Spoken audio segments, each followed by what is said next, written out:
À cet instant précis, alors que vous assimilez ces mots, il y a quelqu'un dans votre vie plongé dans un état de panique absolue. Il ne s'agit pas d'une simple inquiétude, mais d'une altération physiologique profonde où le souffle se coupe et le sommeil devient impossible, car chaque réveil ramène cette même pensée terrifiante, la peur de vous perdre. Cela transcende l'intuition. C'est une alarme biologique qui résonne dans chaque cellule.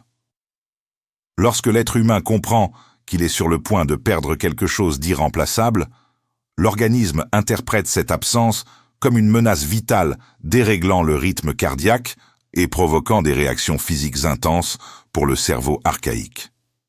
Cette séparation est codifiée avec la même gravité que la mort. Carl Jung, dans ses réflexions sur la fin de vie, a postulé que l'attachement n'est pas seulement un lien émotionnel, mais un enracinement de l'âme arrachée.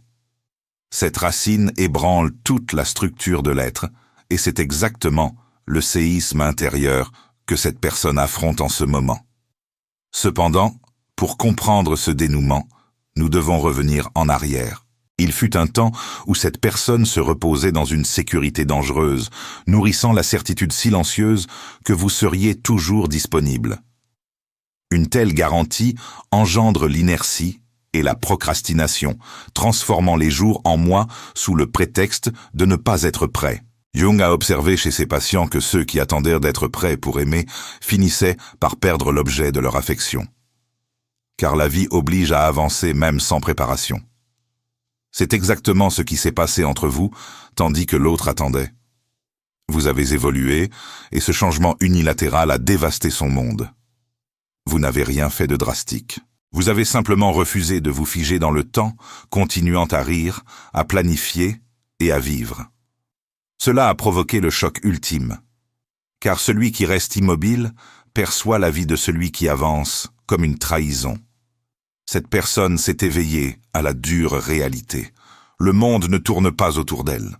Une chute que Jung appellerait la mort de l'ego, où l'illusion de centralité est remplacée par la douleur de n'être qu'une partie dispensable et non le tout.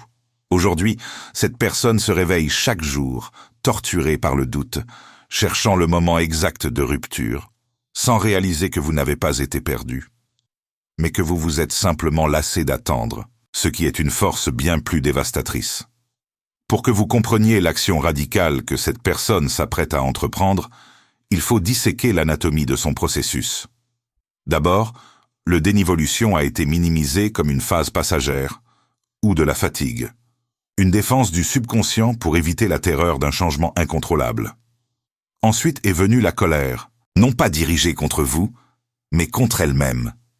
Une fureur née de l'impuissance et du constat que le contrôle a été perdu, que vous avez repris les rênes de votre vie en la laissant derrière. La troisième étape fut la négociation. Cette tentative désespérée de l'esprit pour gagner du temps ou attendre un moment parfait qui n'existe pas, car le moment idéal est celui où l'on agit. Enfin, les barrières ont cédé et l'étape de l'effondrement s'est installée. Que ce soit au milieu d'une routine ou lors d'une nuit d'insomnie, la vérité s'est abattue sur elle avec le poids d'une sentence définitive. La perte est réelle et la faute incombe entièrement à sa propre hésitation. Si vous reconnaissez cette dynamique et souhaitez savoir comment gérer le mouvement désespéré qui va suivre, soyez attentifs aux prochaines étapes et partagez votre perception, car cette histoire est loin d'être terminée.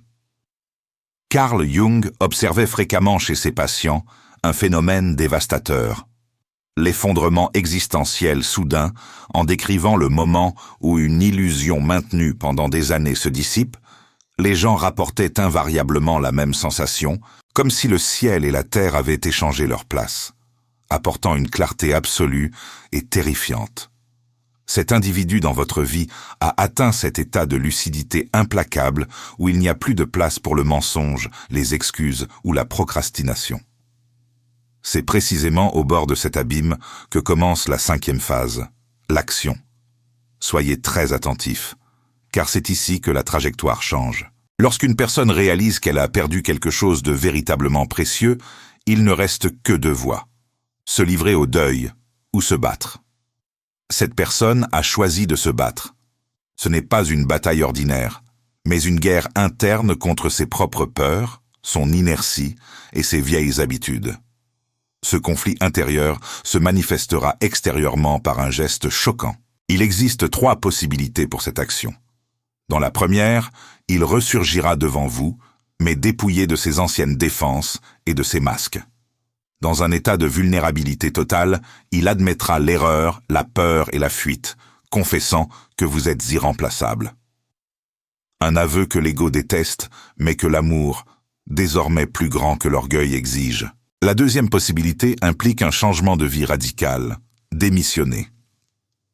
Déménager ou prendre des décisions reportées depuis toujours, poussé par la perception que vous avancez et que la seule option pour ne pas être laissé pour compte est d'évoluer. Cela prouve que la véritable transformation humaine nie de la douleur et du désespoir et non du confort. La troisième hypothèse est l'envoi d'une communication viscérale. Une lettre, un message ou un cadeau qui n'est pas un simple geste mais un cri de l'âme peut être accompagné d'une voix tremblante ou de larmes, conscient que c'est peut-être la dernière chance. Face à cela, la question cruciale se tourne vers vous. Peu importe son mouvement, la décision finale vous appartient. Vous n'êtes plus celui qui attend, mais celui qui choisit. Cette inversion de pouvoir apporte le poids de la responsabilité et la peur inhérente à la liberté de devoir renoncer à quelque chose. Pour vous préparer, interrogez votre instinct. Quelle sera sa première réaction? C'est la plus honnête, avant que la raison n'intervienne. Ressentirez-vous de la joie ou de l'épuisement? Demandez-vous si accorder une nouvelle chance serait un acte de faiblesse qui rouvre les blessures ou un acte de maturité favorisant la guérison. Évaluez si le désir de retour est une fuite de la solitude ou s'il existe une vision concrète d'un avenir à deux. Et surtout s'il ne revenait pas, resteriez-vous solide s'il y a hésitation? Le travail nécessaire est interne et non relationnel. Si cette analyse a touché des points sensibles de votre parcours et que vous souhaitez continuer à explorer les complexités de l'esprit et des relations, abonnez-vous à la chaîne pour ne pas manquer les prochaines orientations et dites-nous en commentaire laquelle de ces réactions instinctives résonne le plus avec votre situation actuelle. Il n'existe pas de dichotomie absolue entre une bonne et une mauvaise décision. Il n'y a que votre choix et le poids qu'il véhicule. Dans les écrits tardifs de Carl Jung, nous trouvons une vérité lapidaire suggérant que le regret est un fardeau réservé à ce que nous n'avons pas fait et jamais aux actions que nous avons accomplies. Quel que soit le chemin que vous choisissez, si votre boussole est votre propre cœur, la culpabilité ne trouvera pas de terrain fertile pour prospérer. Pour comprendre pourquoi cette personne est sur le point de faire un geste bouleversant vers vous, nous devons plonger dans l'architecture de l'esprit humain. Le cerveau interprète la perte imminente comme une menace existentielle directe.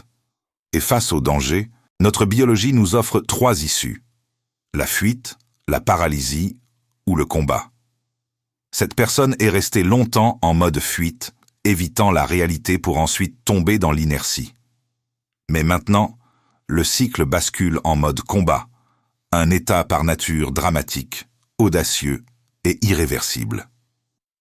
Selon la théorie des archétypes jungiens, la figure du héros habite chaque individu, une force latente qui ne s'éveille que dans les moments critiques pour affronter le dragon, sauver ce qui est précieux et reconquérir le royaume.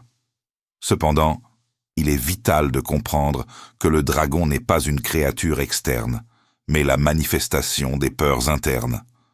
Son héros intérieur s'éveille maintenant, car la conscience de la valeur de ce qu'il va perdre est devenue insupportable. Je vais traduire pour vous le monologue interne qui se déroule dans son esprit en ce moment même.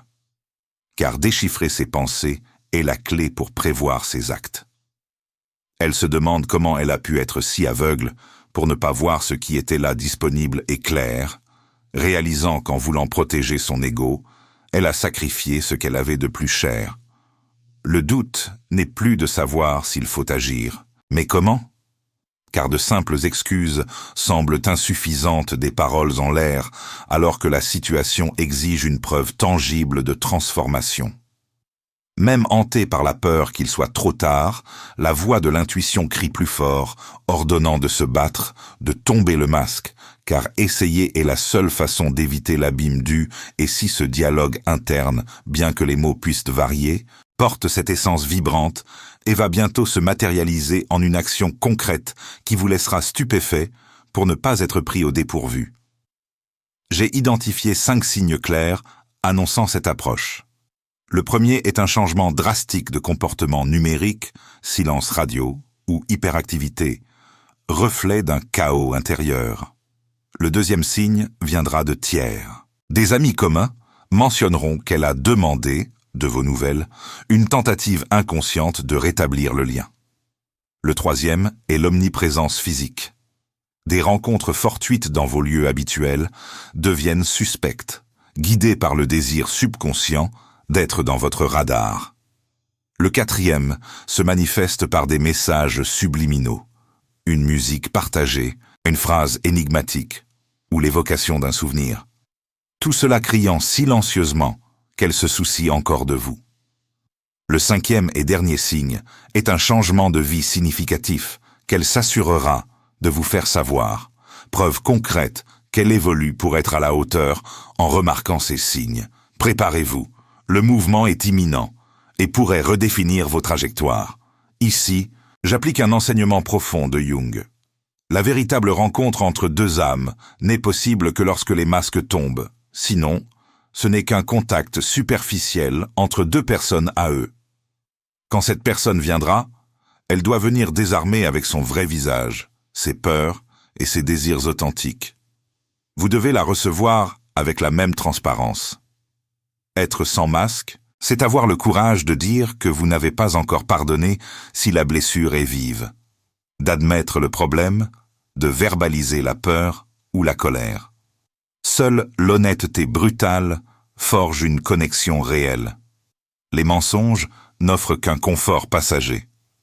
Soyez vigilants, car ce mouvement audacieux n'est pas la fin, mais le prélude d'un nouveau chapitre exigeant toute votre sincérité. Le vrai défi commence après la réconciliation. Si vous dites oui, si vous accordez cette seconde chance, gravez ceci. La dynamique doit changer radicalement. Revenir aux anciens schémas, c'est inviter les vieux fantômes à table. Selon la psychologie des profondeurs, reconstruire un lien affectif exige une fondation inédite. On ne bâtit pas sur des ruines. 5 piliers sont non négociables. Le premier est la transparence radicale exposée sans filtre désir et peur. Le deuxième est la délimitation du territoire. Définir clairement l'inadmissible et exiger le respect absolu de ses frontières. Le troisième est la matérialité de l'action. Les mots s'envolent. Seul le changement de comportement prouve la transformation. Le quatrième est le temps. La confiance ne se rebâtit pas en un jour. Elle exige une patience active, pas une attente passive. Le cinquième est le pardon qui n'est pas l'amnésie, mais la capacité de se souvenir sans ressentir l'ancienne douleur. Si vous posez ces pierres angulaires, une relation authentique pourra émerger. Mais si votre réponse est un non définitif, sachez que c'est aussi un acte de pouvoir suprême. Parfois, laisser partir ceux qu'on aime est la plus grande preuve d'amour. Propre comme le suggérait Jung. Le détachement est un Arthur, mais avec bienveillance, en acceptant que l'incompatibilité est un fait, pas une faute. Si vous rompez, l'autre peut s'effondrer, mais sa guérison lui appartient. Vous devez avancer car la vie ne s'arrête pas. Une vérité finale demeure. Tout mouvement de cette personne vous apportera une leçon. Cacher ce qu'on aime mène à la perte. Mais s'aimer soi-même est magnétique. Reconnaître sa valeur attire par synchronicité ce qui vibre à la même fréquence. Ce retour soudain n'est peut-être pas un nouveau départ, mais une conclusion nécessaire pour nettoyer le terrain. Dans tous les cas, vous gagnez car vous n'êtes plus celui qui attend, mais celui qui vit. C'est votre moment, un tournant décisif. Votre intuition connaît déjà la réponse. Vous n'avez besoin que du courage de l'écouter, quelle que soit l'émotion. Joie, colère, paix. Indifférence, elle est votre boussole. Souvenez-vous, vous seul définissez le sens de votre existence. Ce mouvement de l'autre va arriver, mais vous n'êtes plus vulnérable. Vous êtes autonome, et cela vous guidera. Partagez dans les commentaires ce que vous ressentirez à ce moment-là, car votre vérité est fascinante et pourrait être la lumière que quelqu'un cherche aujourd'hui.